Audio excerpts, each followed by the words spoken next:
I'm Glenn, I'm a PhD student at Imperial in bioengineering. Cool. My name's Ollie, I'm a PhD student at Oxford, and Glenn and I went on an we wait for the train.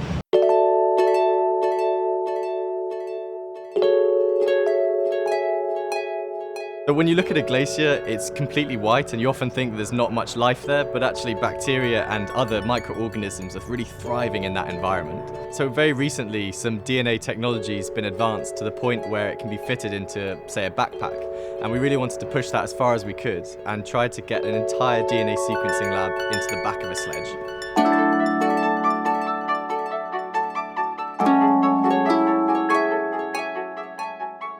One of the critical components of life on a glacier in a tent that you don't have in a normal lab is obviously surviving out there, surviving in the temperatures that are freezing cold, keeping everybody motivated, keeping everybody well fed, and then being in a state to do really high quality science is quite tricky in the field.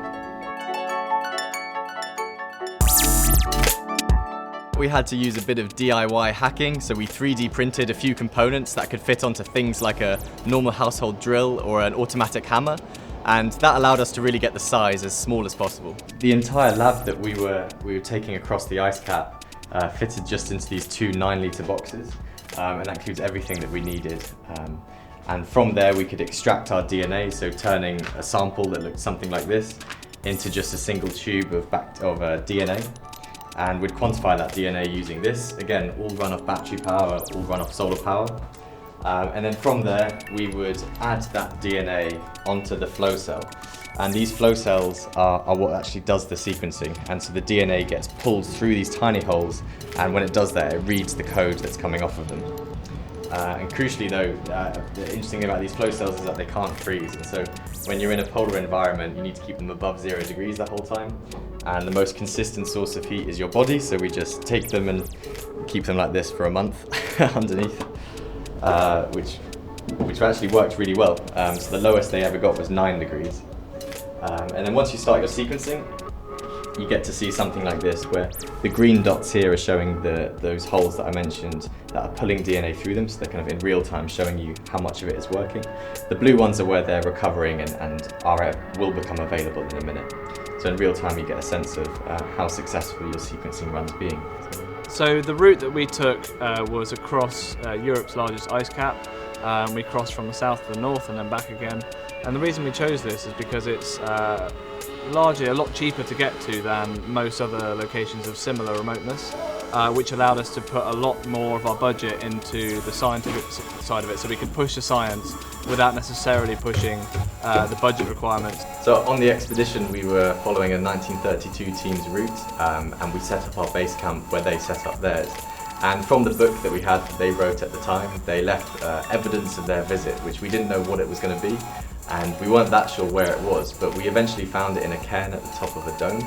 And what we found was a handwritten note from the team that was sealed up in an old milk tabs tin, and we were the first people to open it, took a look inside, and that was a really special moment of the trip.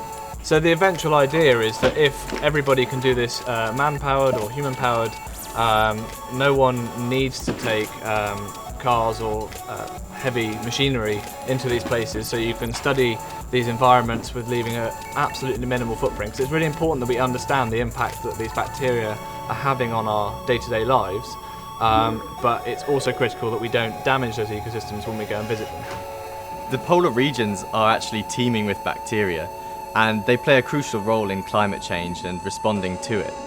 Being able to study them where they live provides a unique insight into how they live. We found that there was so much diversity in the microbial life that was there. We found thousands upon thousands of different organisms that were thriving there in a place where you couldn't really see any plants or animals.